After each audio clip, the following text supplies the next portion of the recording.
Bonjour et bienvenue aux ordonnances des infirmières du web. Aujourd'hui est un jour particulier, c'est la fête des amoureux, la hantise des célibataires qui ne l'ont pas choisi, mais aussi l'un des jours fétiches des commerçants, bref, c'est la Saint-Valentin.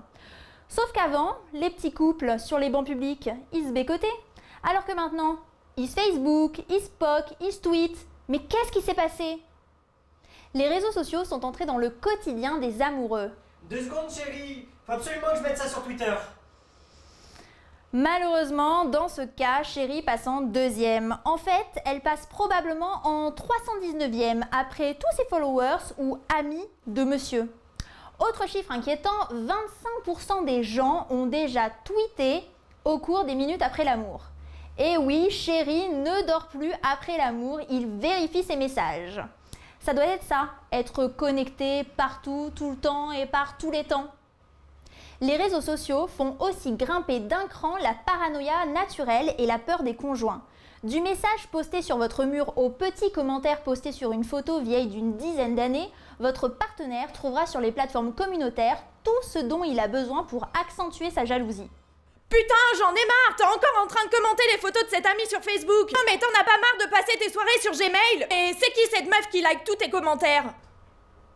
Oui, vous voyez très bien de quoi je veux parler.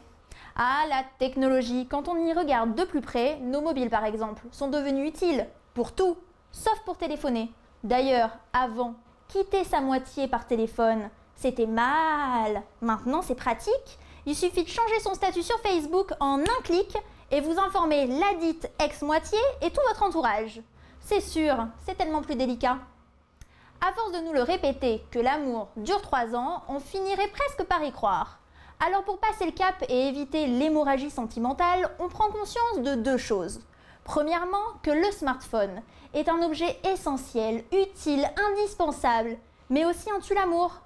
Quoi de plus énervant que de voir quelqu'un tapoter sur l'écran de son iPhone alors qu'on est en train de lui parler? C'est valable pour elle, mais aussi pour lui.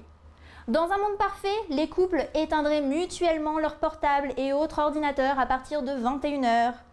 En même temps, c'est qui la personne qui définit un monde parfait? Deuxième point, on garde en tête qu'une simple nouvelle amie virtuelle peut vous causer une scène de jalousie incroyable. Et que dire des POC et des likes?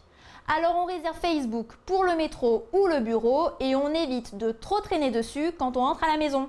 Autre astuce, attention à ce que vous écrivez sur vos murs, d'abord. Et si vous voulez quand même vous défouler contre un ex ou flirter avec une autre que l'élu de votre cœur, eh bien faites en sorte de ne pas rendre visibles vos frasques. N'utilisez pas le clavier public pour résoudre un problème d'ordre privé. Arrêtez de vouloir faire passer des vessies pour des lanternes. Vos 10 amies russes, blondes, pulpeuses et ayant une photo de profil digne de Playboy, vous ne les avez jamais rencontrées ailleurs que sur la toile. Et non, ce ne sont pas de vieilles amies. Facebook a changé nos vies. Oui, Facebook a changé notre manière de communiquer, ça c'est vrai aussi. Mais Facebook peut aussi s'avérer être un briseur de couple, un provocateur de zizanie dans les ménages.